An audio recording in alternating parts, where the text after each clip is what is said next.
Hey everyone, I'm Dark Quoter, and welcome back to Katawa Shoujo. Now, last time we completed our tea party with Lily, and then we met the librarian, who I'm still trying to figure out a good voice for. And now we've met this girl with a scarred face. And I have to figure out a voice for her, too. I imagine it's, I don't know, kind of shy, obviously. But I'll try. Let me know if you guys have any suggestions about, what to do with the voices thing.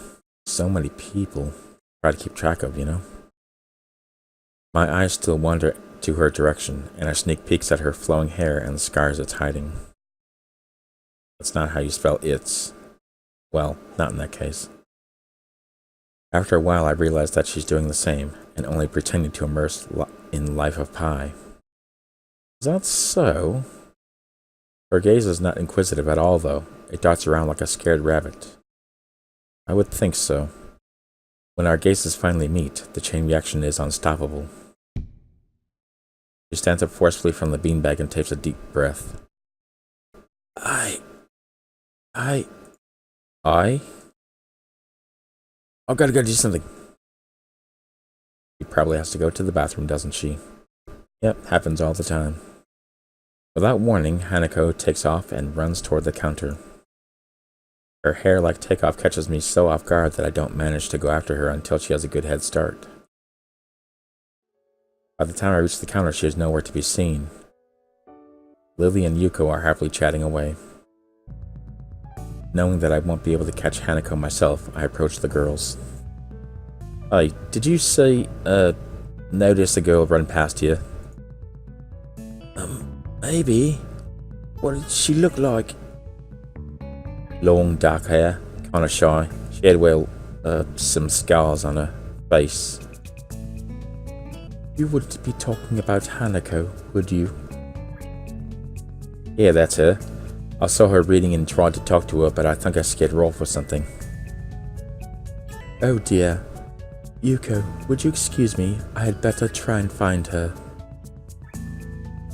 Sure. I'll just hold on to these until you come back. What's going on? I'm sorry, but I'll have to explain it to you some other time. Right, I'll see you later then. Lily hastily grabs her cane and hurries out of the library, leaving me alone with Yuko. I don't think I'll ever get the hang of this place. Did I do something wrong? What did you do? Nothing, I was just looking for some books and then she got his feet and ran off. The most offending thing I could think of was that I might have looked at her general direction a few times. Well, she is a very timid girl. You have to be very careful around her. She can be very jumpy, I think, and she's not accustomed to talking with other people. That a bit strange? I wonder. It's just how she is, I think. Yuko doesn't sound all that convincing. Then again, maybe this is just a norm around here. Everyone has their own problems, or else they wouldn't be here. But how should I deal with these people? Forcing myself to act overly casually only makes me feel phony. Like I was supposed to be ignoring the elephant in the room. Yuko fidgets, looking like she wants to say something to that, but resists it. I think it's an elephant only if you feel that way. I guess she doesn't have a good sense of self-restraint. It makes me smile, and she blushes heavily. What? Did that sound stupid? No, it sounded really wise. I guess you're right. It's more about me than anyone else. Neither of us has anything to add, so Yuko fills the silence by shuffling some papers around. And people like doing that, don't they? People who have papers on their desks really like doing that. Yep, exactly what I was saying. Did you find any books? I should be closing soon. I mean, this library should be closing, but I have to do it. I hope that's not too inconvenient for you. Oh, yeah, I want some books, but I left them over there because I'll just go get them. I fetched my stack of books from beside the beanbags where Hanako and I were sitting and returned to the counter. Wow, you read a lot, don't you? Surprised myself with that too, honestly. At least when I really think about it. I had a lot of free time earlier this year, so I just kind of started reading books to fill that time. I couldn't do much else. I see. But she doesn't say anything else and just checks out my books for me. I guess this is what they call tact. Holding the library books with one arm, I trawl in my pocket for the key to the door.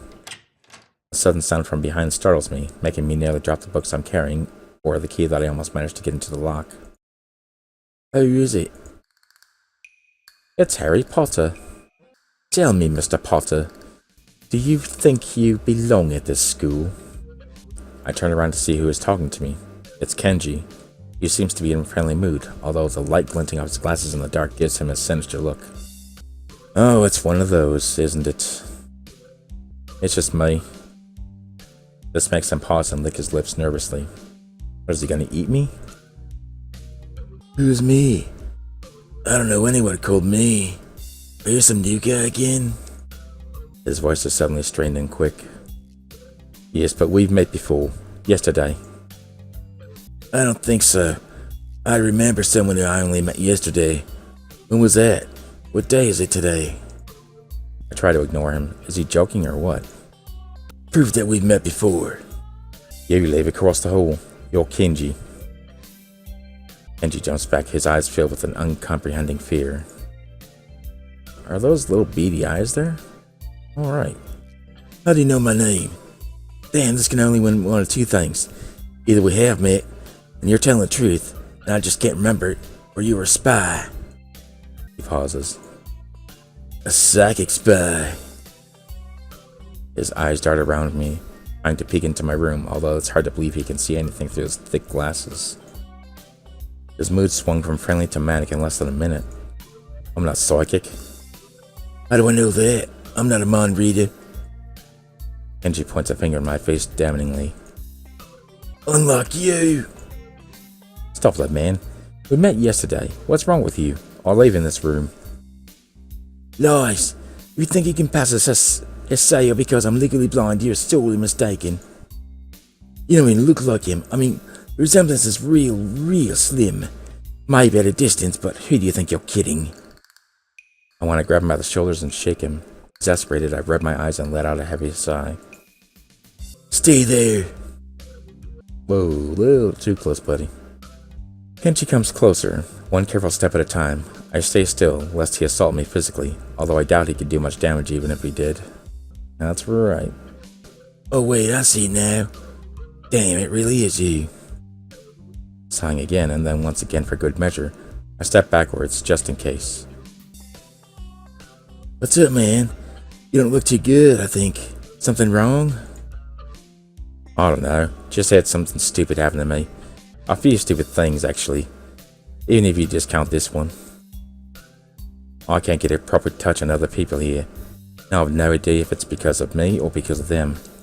I don't know why I'm telling this to Kenji. It's not like we've had any contact either. That's rough, dude. Yeah, I'm sorry about calling you a psychic spy and all, but you can never be too careful. It's the hard reality we live in. I'm slowly starting to think that Kenji isn't necessarily living in the same reality as the rest of us. See, this is how it is, this world.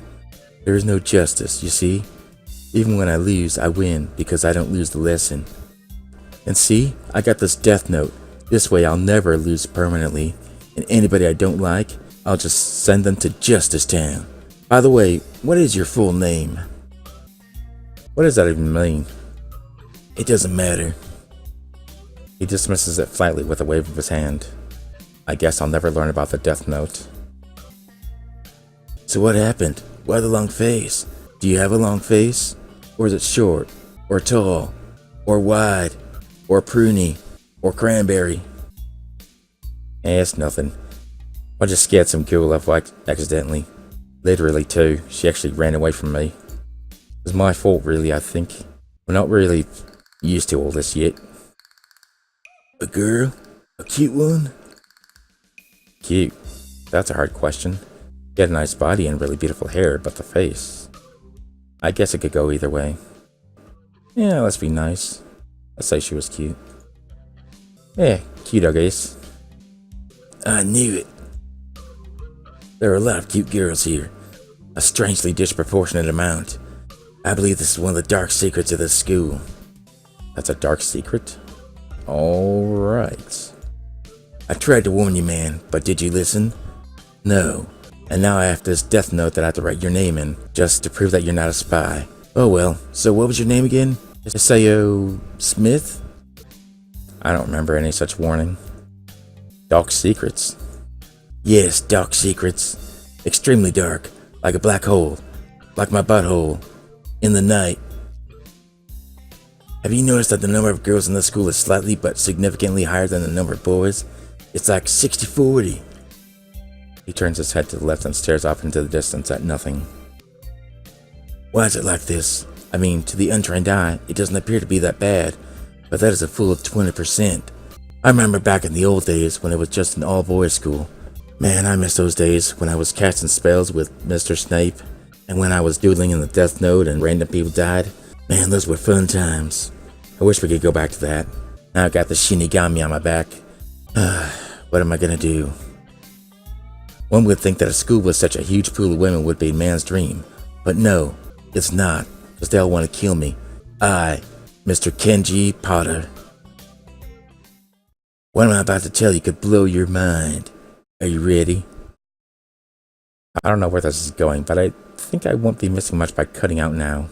No, I'm not ready.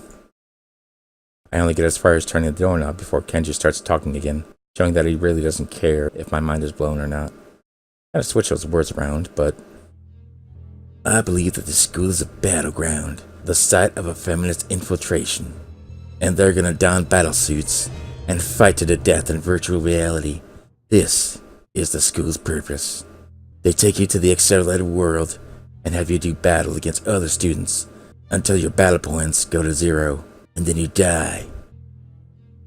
This disparity in the number of men to women is a clear sign of how far they have come. In case this Cold War turns hot, they will have superiority in numbers, and then they'll squash your head like a grape. And then I'll have my death note. Just another skirmish in the internal war against the forces of the feminists. They're everywhere. In Japan, women outnumber men. It's not a 60-40 split, but it's only a matter of time, man. Even in America, where we are, totally, women are the majority by a hair. They're building up their numbers. In the past, the buildup of military has always been the clear sign of imminent war. And let me tell you, it is a war. They're gonna kill us with their wiles. Japan is just the first step. Our economy is badass, and the country itself is small and isolated, yet a huge part of the Pacific in terms of political value. The perfect target. They're so cunning, as expected of women. And battle suits. And mechas. Soon, the day will come when... Kenji's voice trails off ominously. That is why you can't trust them. They will string you along and then kill you, just as they killed me. You will end up just like me, dead, like a death god, like a Shinigami that's in my room eating apples, and just like this death note. By the way, what was your name again? Oh, hell no. I can't stop myself from blurting it out. Hey, what the hell does that mean? You said it, not me. It's the best I can think of. So, you're not supposed to say something like that. Damn, so rude. Where was I? Oh yeah, vast feminist conspiracy. Stop it. Stop. I lost you way back there somewhere. Somewhere around the feminist infiltration. Too hard to follow?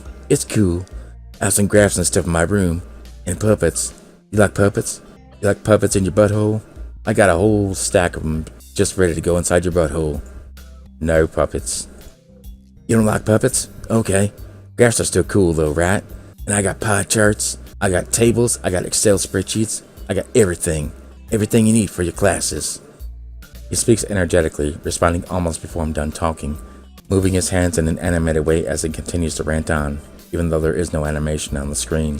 Trust me, he's very animated. This is too strange. I had him pegged as relatively normal, but it's clear that I was wrong. So wrong. Something on your mind, dude? Just thinking about what it's like to be the last sane man in an insane world. Kenji frowns, looking deeply upset. You mean that's you? That can't be, because I'm the last sane man in the insane world. That is my dream. You can't just steal a man's dream.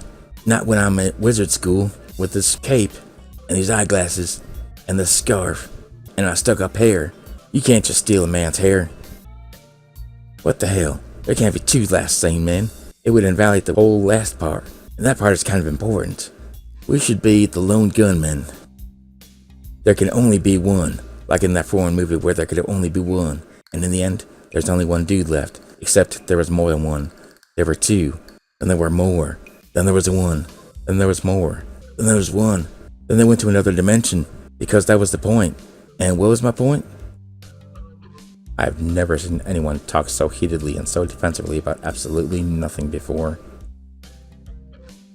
Anyway, if you wait here, I can get my graphs. I also have a list of the other dark and complex conspiracies that the school holds. As tangled as... Quick, finish my analogy for me. Be a pal. As tangled as Rapunzel's hair. I'm going to go to bed now. Extremely light. That doesn't sound like an analogy, but whatever. I like you. You seem to be a cool dude. Most people don't understand what I'm talking about when I try to explain the vast feminist conspiracy to them. Denial is a terrible thing. Later. He claps me on the back and then vanishes into his room so quickly and quietly, it's like he didn't even open the door, but instead walked right through it like a ghost. Maybe he is a ghost. I played another game where there was a ghost. That could be. I don't know if I can fully digest what just happened, so I give up and just go to my room, taking off my shoes before falling face first into bed. I'm reading too much Harry Potter fan fiction. It takes me some time to relax and get up so I can get started on homework. It's because the sheets are cool and comforting against my cheeks, and it feels good just lying there with my eyes closed. This school is like some kind of bizarre and surreal island. It's isolated on top of a mountain, and each person is stranger than the last. I just can't seem to fit in. What irony. One would think that fitting in a place that's made for people who are unfit for anywhere else would be easy. Maybe I'm trying too hard. Although I say that, it doesn't help take the edge off, and the words are left echoing off my empty walls. I guess it's not as bad as I expected, though. This place really is more a school and less a hospital pretending it's a school than I thought it would be. If nothing else, the scenery is beautiful. I open one eye, seeing the school books and bottles of pills arranged side by side on my desktop. Maybe this place is too much like a normal school after all.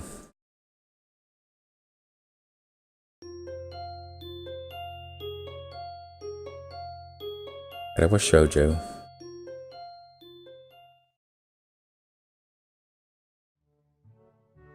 I feel very tired this morning, probably because yesterday itself was a very tiring day. On top of that, I woke up far earlier than necessary. After saying hi to Shizune and Misha, I start doing the work as instructed from the board. It already looks like today is going to be heavy. I don't have a problem with that now, though. Shizune and Misha might jump on me trying to get an answer about whether or not I've decided to join the student council, even if it's just one day. I wouldn't put it past them to try, and I don't have an answer for them if they do. So this situation is convenient for me. About 10 minutes into class, Hanako walks in and takes a seat, but no one looks at her. The teacher doesn't even comment on her lateness. Is she a ghost? He does, however, stop us to say that we're going to break into groups again. I turn my head and see that Shizune and Misha are looking at me. Shizune gives me a smile that is equal parts cute and menacing. This is the smile that says, "We have you now. There is no escape. And where are the stolen plans of the battle station? You're a member of the Rebel Alliance and a traitor. Take her away." Hey, Jane. Looks like we're together again. Yay, yay. Whoa, getting a little closer, guys. Misha leans sideways while Shizune pushes her desk closer to mine. There really is no escape now unless I were to jump through the window. Jumping out the window isn't the best option, sadly. ... What's wrong, Hee-chan? ... Oh, Hee-chan, have you been thinking about what you said yesterday? You said that you would think about joining the student council, didn't you? It's okay, Hee-chan. We were talking about it after you left. It would be rude to expect you to already have an answer for us this early, right? Right? Ha ha ha ha. I'm so happy you two are able to have a laugh at my expense, and even more pleased to know that you both know how crazy the two of you can be. Now that that's over, Shizune snaps back into serious mode and smacks today's assignment with the back of her hand in an overly dramatic and important way. When I actually look at the stuff, it's mostly just reading. In fact, there are only 2 problems, and their names are Shizune and Misha. I almost want to say something about how her rush to get started seems a bit much, considering the small amount of work. In fact, Shizune probably knows how little there is and simply doesn't care. Yeah, seems like the workload doesn't matter to her as much as the fact that there is work. The actual amount is unimportant. She approaches everything with the same level of ambition. Alright, well, this actually seems like a good place to stop, so I think I will. As always, thank you guys for watching. Keep doing all that cool stuff you guys like doing, and I'll see you next time.